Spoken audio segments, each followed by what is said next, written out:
Hello student, educational RBM ACS में आज फिर से आप सभी का स्वागत है। हम ईश्वर से हमेशा प्रार्थना करते हैं कि आप लोग सफलता प्राप्त करें, आपकी मनोकामना पूर्ण हो और इसके लिए हम लगातार प्रयासरत हैं। यहाँ जो भी वीडियो बनाए जा रहे हैं वे बहुत ही निष्ठा, लगन और ध्यान से बनाए जा रहे हैं और सभी विषय जो भी यहाँ पढ़ाया जा रहा है सभी विस्तार से पढ़ाया जा रहा है। हम आशा करते हैं कि यह आपके लिए वरदान साबित होगा और ये सभी वीडियो यदि आपको पसंद आता है तो आप लोग इसे लाइक, शेयर और सब्सक्राइब कीजिए और साथ ही इसे अपने दोस्तों के साथ, अपने भाइयों बहनों के साथ भी शेयर कीजिए ताकि वे लोग भी इसका लाभ प्राप्त कर सकें। और हमारा मुख्य उद्देश्य यही है कि शिक्षा से अधिक लोग लाभ अर्जित करें। तो आगे अब हम लोग समय को ध्यान में रखते हुए अपने विषय पर चलते हैं। ये हम लोग का 6.2 चैप्टर समाप्त हो गया। अब हम लोग आगे एक्सरसाइज 6.3 पर चलते हैं। 6.3 पे चलते हैं, लेकिन इससे पहले एक्सरसाइज को स्टार्ट करने से पहले इसमें भी कुछ प्रमेय हैं जिन्हें हमें याद रखना है। जैसे इसमें सबसे पहले यह ध्यान देना है कि किसी त्रिभुज के तीनों कोणों का योग, किसी त्रिभुज के तीनों कोणों का योग 180 डिग्री होता है। ये हमें याद रखना है। कोई त्रिभुज दिया गया हो तो किसी भी त्रिभुज की अगर तीनों कोणों को हम ऐड करेंगे तो कितना आएगा? 180 डिग्री। ठीक है, यह एक प्रमेय है। अगर कोई कह दे कि बताइए कि कैसे त्रिभुज के तीनों कोणों का योग 180 डिग्री होता है, तो हम बता भी सकते हैं, बहुत आसान है। ठीक है, अब जैसे कि मान लो ये त्रिभुज है, या ए है, या बी है, या सी है। ये तीन त्रिभुज बना है एबीसी, जिसकी भुजा है ए बी, बी सी और सी ए। इसके तीन कोण हम मान लेते हैं कि यह कोण 1 है, यह कोण 2 है और यह कोण 3। मालूम है त्रिभुज में तीन कोण बने हैं। पहला ए पर बना कोण 1 है, बी पर बना कोण 2 है, सी पर बना कोण 3 है। तो हमें क्या मालूम है? हम लोग यहाँ क्या पढ़े हैं कि प्रमेय में कि किसी त्रिभुज के तीनों कोणों का योगफल 180 होता है, अर्थात कोण 1 धन कोण 2 धन कोण 3 बराबर कितना आएगा? 180। किसी भी त्रिभुज के तीनों कोणों को जोड़ेंगे तो 180 आएगा। अगर सीधे करना हो तो क्या करेंगे? यही जो ए बिंदु है, कहीं भी ए बी सी किसी भी बिंदु पर, अब जैसे ए बिंदु पर अगर खींचेंगे तो बीसी के समांतर रेखा खींच लें। ए के नीचे कौन सी भुजा है? बीसी है। तो ए बिंदु से अगर यहाँ बीसी के समांतर रेखा खींच लिया जाए, ध्यान दें, बहुत आसान है, कुछ है नहीं इसमें। ए बिंदु से अगर बीसी के समांतर रेखा यहाँ खींची जाए तो ए से खींची गई रेखा और बीसी वाली दोनों आपस में समांतर हो जाएंगे। हम जानते हैं कि जब दो समांतर को कोई तिर्यक रेखा काटती है तो एकांतर कोण बराबर होते हैं। दो समांतर रेखा को जब तिर्यक रेखा काटती है तो एकांतर कोण बराबर। यहां देखें, ये वाला कोण 2 इस वाले कोण के बराबर होगा। देखो यह रेखा मान लो ये हमारी PQ, हम इसका नाम रख लेते हैं, ये PQ समांतर है। तो PQ और BC को AB काटती है तो PAB और ABC ये दोनों आपस में क्या होंगे? बराबर होंगे ना। तो यह कोण 2 है तो इसका मतलब ये भी कोण क्या होगा? 2 हो जाएगा। हो गया। दूसरी, PQ समांतर जब BC के है तो ये भी तो तिर्यक रेखा AC है, ये भी काटती है। तो यहाँ कोण QAC अर्थात यह कोण बराबर हो जाएगा ACB, यानी इस कोण 3 के, अर्थात यह भी कोण 3 के बराबर होगा। ठीक है। अब यहाँ क्या दिख रहा है कि PAQ हम बताएं कि एक सरल रेखा है, क्योंकि समांतर रेखा खींचे तो समांतर रेखा तो हमेशा सरल ही होगी, सीधी होगी। तो सीधी रेखा पर देखो, यहाँ पर हम बताएं कि एक सीधी रेखा पर बने सभी कोणों का योगफल क्या होता है? 180। तो सीधी रेखा पर देखो कोण 1 है, कोण 2 है, यहाँ 2 AB और AC यानी 3 कोण बना है। यहाँ से यहाँ तक कोण 2 है, यह वाला कोण 1 है, यह वाला कोण 3 है। तो कोण 1, 2, 3 का मान कितना होगा? 180। आई 1, 2, 3 जो है तो ये त्रिभुज के तीनों कोणों का मान भी था। यही हमें कितना आसान है सिद्ध करना, आई बात समझ में? तो यह है त्रिभुज के तीनों कोणों का योगफल होता है 180। ठीक है। अब दूसरा चीज क्या पढ़ना है, यह ABC एक त्रिभुज दिया गया है। त्रिभुज के किसी एक भुजा को अगर हम आगे बढ़ा दें, जैसे ये हमारी BC भुजा है, BC भुजा को अगर हम यहाँ आगे D तक मान लो बढ़ा देते हैं, ठीक है।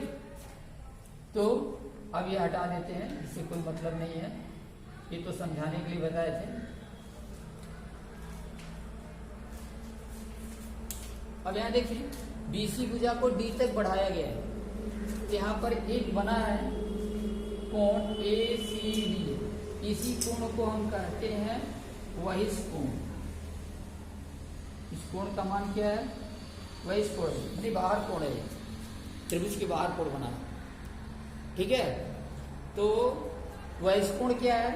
अगर पूछा जाए वहिष कोण किसे कहते हैं, तो किसी त्रिभुज की किसी भुजा को आगे बढ़ाने पर भुजा यानी त्रिभुज की एक भुजा और उसकी बाएं भुजा को आगे बढ़ाने पर जो दोनों के बीच में कोण बनता है वही वहिष कोण कहलाता है। अर्थात ये त्रिभुज के अंतर में नहीं होता बल्कि बाहर होता है। वहिष कोण जो है, वहिष माने बाहर, वही माने बाहर, बाह्य माने बाहर, तो ये बाहर का कोण होता है।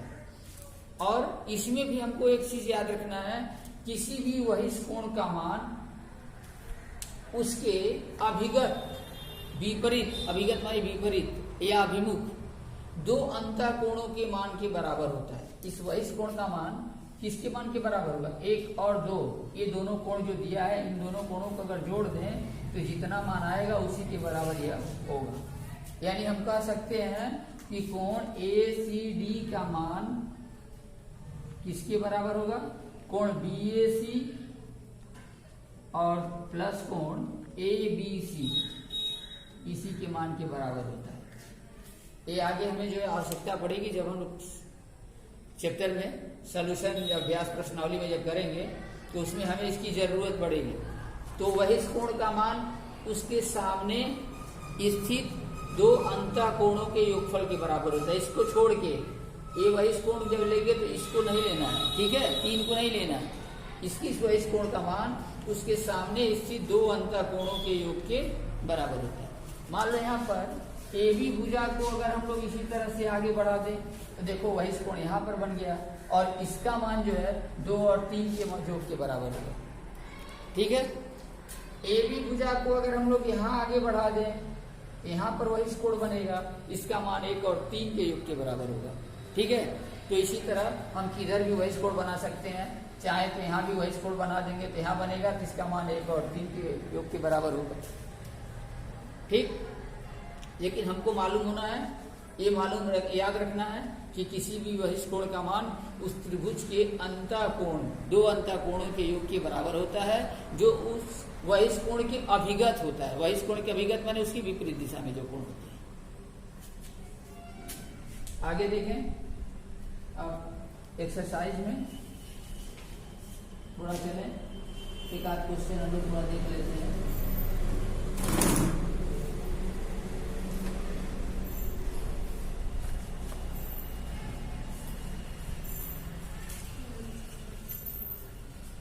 एक्सरसाइज 6.3 में दिया है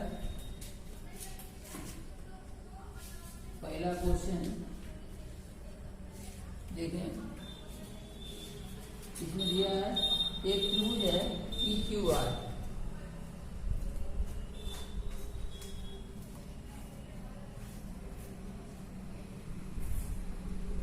PQR यह एक त्रिभुज बना है जिसमें P की भुजा QR भुजा को T तक बढ़ाया गया है, एक QR भुजा को यहाँ T तक बढ़ाया गया है और P भुजा को S तक बढ़ाया गया है। ये QP भुजा को, ये जो P था इसको बढ़ाया गया यस तक। तो P पर जो वही कोण है यहाँ पर 135 बना है और यहाँ पर वही कोण बना है 110। अब पूछा है PRQ कितना होगा। PRQ हमको ज्ञात करना है। देखिए PRQ यही वाला कोण हमको ज्ञात करना है, ये कितना होगा। तो क्वेश्चन को ध्यान से देखें। सबसे पहले क्या दिया है, APQR एक त्रिभुज है जिसमें QR भुजा को यहाँ T तक बढ़ाया गया है, तो वही कोण बना है PQT, ठीक है। और यहाँ पर QP भुजा को S तक बढ़ाया गया है और वही कोण बना है RPS, ये वही कोण बना है, ठीक है। हमें बताना है कि QRP कितना होगा, यानी यह कोण कितना होगा, ये हमें ज्ञात करना है। तो देखो अभी तो हम बताए हैं कि वही कोण का मान उसके सामने विपरीत दिशा में स्थित दो अंतःकोणों के योग के बराबर होता है। तो यहाँ पर देखें, हम मान लेते हैं कि हमारा यह कोण 1 है, यह कोण 2 है और यह कोण 3 है। थोड़ी आसानी रहेगी, ठीक है। अब यहां देखें कोण, अब चूंकि यहां पर कोण RPS वही कोण है, RPS क्या है, वही कोण है। तो RPS वही कोण है, तो कोण RPS बराबर क्या होगा, किस किस कोण के बराबर होगा, इस कोण का मान कोण 2 और 3 के योग के बराबर होगा ना, क्योंकि हम बताएं वही कोण का मान इसकी जो माने इसके साथ में जो लगा हुआ कोण होता है, जो रैखिक युग्म होता है, उसको छोड़ देते हैं, उसके सामने स्थित दो अंतःकोणों के योगफल के बराबर होगा। यहाँ पर RPS का मान कोण 2 और धन कोण 3 के मान के बराबर होता है, ठीक है। उसी प्रकार यहाँ पर अगर कोण PQT, ये समीकरण नंबर 1 मान लेते हैं। अब कोण क्योंकि PQT वही कोण है, तो कोण PQT बराबर कितना होगा, 2 को छोड़ करके 1 और 3 इसका मान हो जाएगा कोण 1 धन कोण 3, यह हो गया दूसरा, ठीक है। अब यहां देखें क्या मिला हमको, यहां पर मिला कि इसका मान है 135, इसका मान है 110। यहाँ पर RPS का मान है 135 और इसका मान है 110, PQT का मान दिया है 110। अब इन दोनों समीकरण को अगर जोड़ दिया जाए, समीकरण 1 और 2 को जोड़ दें, तो समीकरण 1 और 2 को जोड़ने पर देखें, समीकरण 1 और 2 को जोड़ेंगे तो क्या होगा, यहां पर हो जाएगा कोण RPS धन कोण PQT अब बराबर हो जाएगा कोण, यहाँ इन दोनों को जोड़ दिया जाए, कोण 1 धन 2 आधन 3, 3 देखिए 2 बार होगा, 2 कोण 3। RPS का मान दिया था 135 आधन PQT का मान दिया है कितना, 110 बराबर कोण 1 धन कोण 2। अब यहाँ देखो एक चीज यहाँ ध्यान देना है, कोण 1 धन कोण 2 धन 2 कोण 3 है। 2 कोण 3 कहने का मतलब कि 2 ठो 3 है, तो यहाँ पर अगर 2 3 में अगर अलग अलग ऐसे ही रहने दे, कोण 2 3 धन कोण 3 रहने देंगे यहाँ पर, तो 1 धन 2 धन 3 का मान कितना होगा, 180 और प्लस कोण 3।